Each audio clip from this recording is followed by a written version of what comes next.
the millionaire, the drug-ass addict, the guy who conquered multiple nations, the guy who spent all of his family's life savings on the slot machine and lost it all, and the modern day kid who spends all day, every day just living on video games.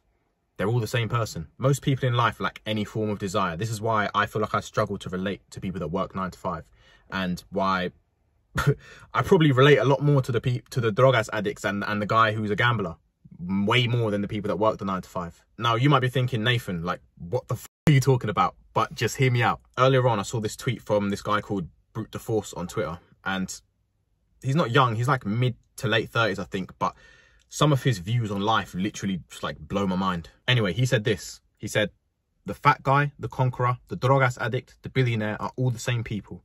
If your urges are so weak you can control them, you have zero passion for life.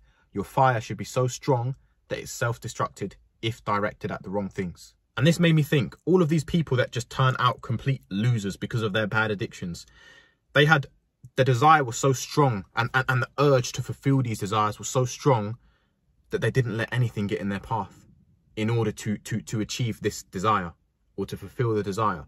The same way, the people that are millionaires and the people that have extreme success in the gym, you know, they get these amazing physiques. They had a desire so strong and the urge that they almost couldn't control. So all of these people had a desire so strong, a burning desire that was just so like, it was just, they just wanted it so much that they would destroy anything in their path in order to fulfill that. Like, if you actually think about it, both ends of the spectrum, the people with the bad addictions and the people with what we see as good addictions, they both had desires that were just, they were just so strong and they were just so obsessed about it. They wake up, they think about it. All of these people that I explained, they wake up and think about it. They go to sleep thinking about it. They're on the toilet, they're eating, thinking about it. It's on their minds 24/7. The gambler, when he wakes up, what does he think about? The drug-ass addict, when he wakes up, what does he think about? The millionaire, what does he think about when he wakes up? The guy that conquers all of the lands. The kid that just is addicted to video games. What do they all think about when they wake up? Their desires. And that's all that is on their minds pretty much the whole entire day. They could be in the middle of a conversation with someone else about a completely different topic. They're still daydreaming in their head and thinking in their head, strategizing about how they're going to obtain this one desire that they have. And then you have the majority. So you have both ends of the spectrum, and then you have in the middle is the majority. The vast majority of people are here. And these are the people that are overweight and they say, oh yeah, like, I want to lose weight and stuff. Or the people that are working their 9 to 5 job and they say, oh yeah, I want to live a life of freedom, live life on my own terms, be able to travel the world whenever I want. But they never start. They never even do anything about it. They don't have that fire inside them that causes action. They want it. They aspire to have these things, but they don't desire it. They don't have that deep rooted, burning desire for these things. So they never achieve it. See, me, when I was a teenager, I was in that video game addict category. I'd wake up thinking about, for me, my main one was FIFA. I'd literally wake up thinking about FIFA. I'd then watch videos on my phone about FIFA. I'd go to school, talk to my friends about FIFA. I'd be on my phone in the middle of lessons looking at FIFA. I would run back home. I even got a bike so I could get home quicker to play video games. Like, that's how bad it was for me. Then I'd get home, load up my PlayStation. I'm not hopping off of that until I go to sleep. That whole time I'm playing the game, wake up the next morning and repeat. My desire was the video game. And don't think this is me telling you that you are the same as the people you aspire to be like, because you're not. If you were the same as the people you aspire to be like, you would be where you wanted to be in your life. Don't try and think, oh, because I'm playing video games, like Nathan said that, like I'm the same person as the millionaire, so you know, like I'm the same. You're not the same. You have the same personality trait that they have, but they know how to use that personality trait for the better, to get what they want from their lives. You don't. You use it to destroy your life, to self-destruct. What I want you to understand is that you have this power.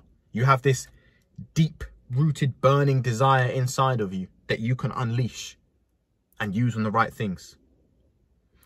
But right now, you're not using it on the right things. You're using it on things that ruin your life, that make your life bad, that make your life sad and depressed. Imagine if you spent 6 months, just 6 months, addicted to the gym. You woke up, you think about the gym. You go to sleep, you think about the gym. All day, the gym is on your mind. What do you think the outcome's going to be? You're going to get jacked, bro. Like, I don't think you understand the power of having an addictive personality. I have an addictive personality. If you've been addicted to something in your life, you probably have some form of addictive personality that you can use to better your life. Imagine you cannot think of anything else apart from the gym. When you're not even at the gym, you're thinking about the gym. How can you even compete against someone that does that? You can't. It's the same with like business, for example. You wake up and think about business, and you just have this desire to succeed in business. This is all you're thinking about all day. You're probably going to succeed in business. The percentage chance that you succeed in business just goes up tenfold because you're obsessed.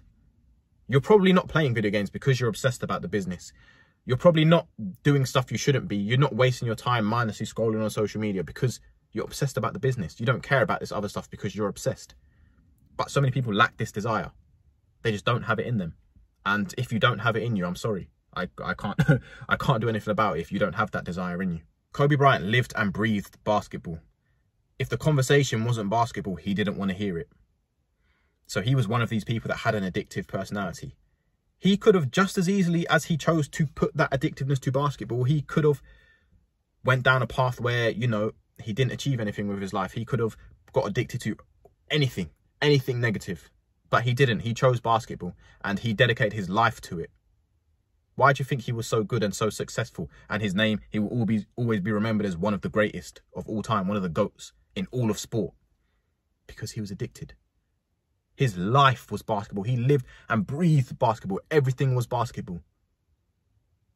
His brain was probably made of basketballs at this point because he thought about it so much. Kobe Bryant chose to be addicted to what he thought was his true calling.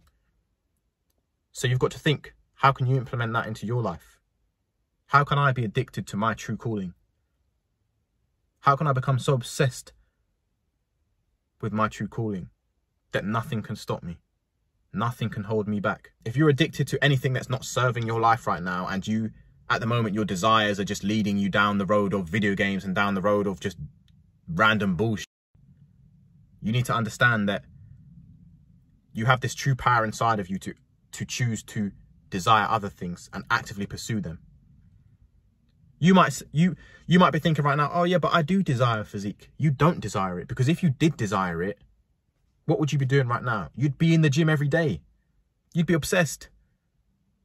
You don't desire it right now because you desire video games. You desire social media. You desire random ass bullshit. That's what you desire right now. You don't desire what you think you desire. And this goes to anyone in life. When you're actively doing anything, what you are doing right now in your life is what you desire most. If you are playing video games, that's because you desire video games right now. If you're just binge watching movies, that's what you desire right now. You desire wanting to know what comes next, what's next in the next episode of whatever the f you're watching. That's what you desire right now. You don't desire the gym. You aspire to go to the gym regularly. You aspire to make more money. You don't desire it. Desire is this burning passion, this burning fire inside of us. When you desire something, you go and you get it and you take it and you make it yours. Right now, write down 3 things that you want to desire, that you want to become obsessed with, and pick one. Pick one thing to become obsessed with. Go do it. And if you become addicted to the right things in your life, whew, the results are going to pour in. You got this, bro.